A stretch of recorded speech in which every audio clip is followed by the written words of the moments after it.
This video today is brought to you by Flow Bottle. Flow Bottle, the bottle with a twist. Get your Flow Bottle today at flowbottle.com. Link in description below. Hey, listen here, man. Whenever we do these, I don't want no hats. I don't want no hoodies, no earrings. I hope you bring a phone. Yeah, you know, I have my opinions on it, but I'll keep those quiet, I guess. Dude, he's what so like what's the my impression of it was, dude, this guy is like hostile takeover, like turning the whole ship around. You either get on or you get out. Like there's no ifs, ands, or buts about it. Because when I watched it, it seemed to me like he's and again, you say whatever you feel comfortable saying, but he's like 100% trying to scare the shit out of everybody to the point where, hey, quit. We're going to bring a 5-star in at your position. Like, do what you got to do. And the ones, it's like almost that, like the ones that stay will be champions kind of mentality. Is that kind of the vibe you're getting? Yeah, definitely. I mean, he talked about how he's bringing his own guys, and it's Louis. Um, and I think he came about, scaring guys off in a couple ways. I think obviously, competition is going to scare people off, and good competition is going to scare even more people off. So I mean, he's bringing a couple 4s and 5-stars, that were highly recruited out of high school. And then, a lot of people don't like to work. A lot of people don't like, what's hard. And a guy like Deion Sanders coming in that you don't know, that's got a big name, he comes in and says, we're going to try to make you quit. That's going to make a lot of people, scared and not want any part. And to be totally honest with you, that hasn't been the mindset here. You know what I mean? Like it's been time consuming, no doubt, but it hasn't been the most rigorous thing I've ever been through. And I don't think football can present the most rigorous challenge ever, but Right. I think he can make it more challenging than what I've experienced here. Gotcha. What's so that day, so how did you guys find out that he was going to be your new head coach? I mean, there was talks, but they've been talking to him for months apparently, or a month at least. And then the Uh, rumors started to come out last week, right? yeah, I think rumors have been flying around for a while. Media is going to find out everything.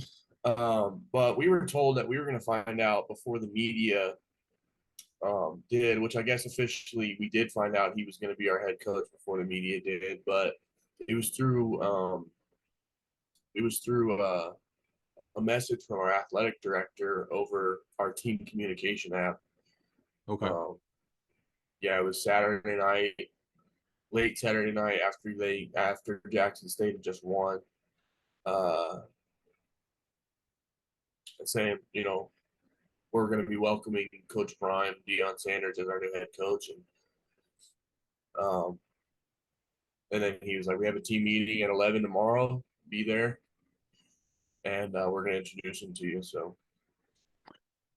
So what was that like? Was it kind of, I mean, because it's not like, I mean, he's a celebrity, but it's not a typical like meeting a celebrity moment. It's like, oh, like, so, people are losing their jobs, people are losing their scholarships, like people are getting kicked off the team. Like, this is not your typical, um, I mean, it's like, I mean, it's like if a celebrity bought your company, and I'd imagine it would be like when Elon Musk comes into Twitter, you're just like, okay, he's a celebrity, but I can't be, there's like it's a mix. Like I want to be excited, but again, like everybody's kind of on the chopping block. So how was that interaction with, him coming in, and then what's kind of the mindset of the guys? I'm sure it was split, 50-50 as to how things are going. Like, can you describe just that experience and what it was like?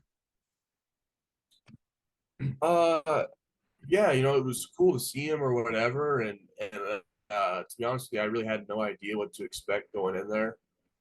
Because you have to think he's going to make some changes, right? Like you have to think he's going to come in there and get rid of some guys. And I think we already kind of previously knew that that's what he was going to do. But as far as like perspectives and like how people saw it, like I know a lot of people were intimidated by it, just by the what he was saying, and yeah, there's definitely nerves and butterflies flying around the team right now. So Gotcha. Gotcha. that's Now the position. Now, have guys entered the portal already? Is there a lot of guys entering the portal? from you mean like all over the country or from Well, I know Colorado? there's a lot of guys all over the country that are going to be flocking in, but is there guys entering the portal on your team?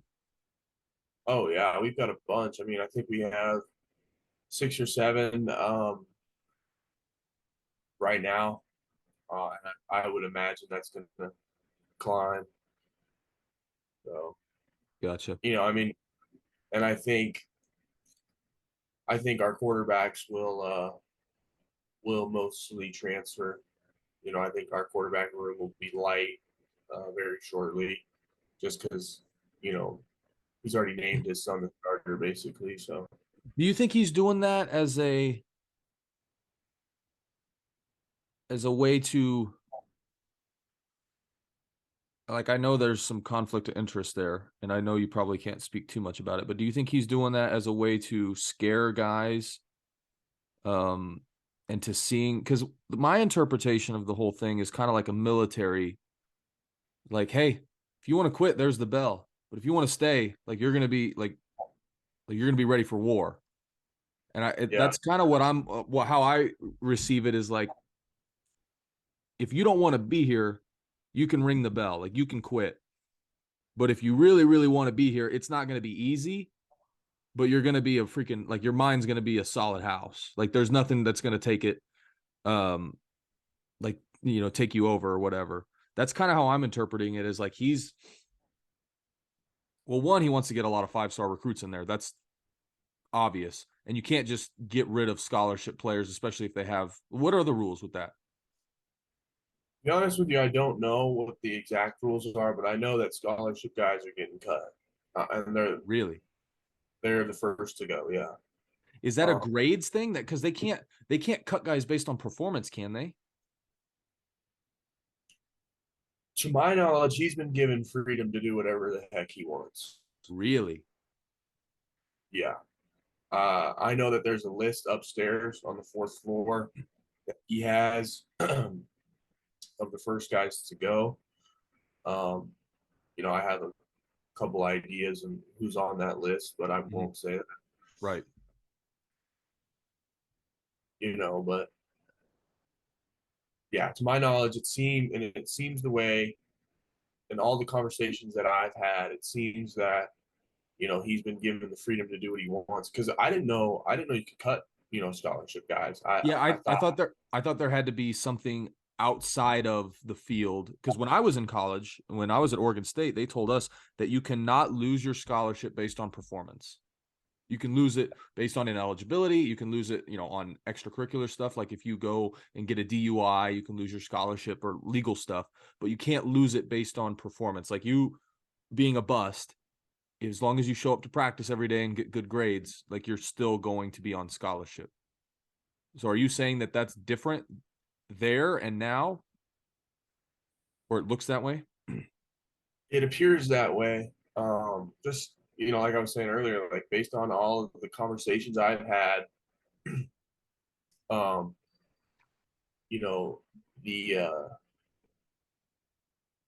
some of the guys that are on scholarship are getting cut. Hey, wait. Don't go anywhere. Don't go anywhere. Make sure you subscribe. Like the video. Comment whether I should keep this mustache because it's growing on me. You get it? Growing. Is it hair? Just hit the subscribe button.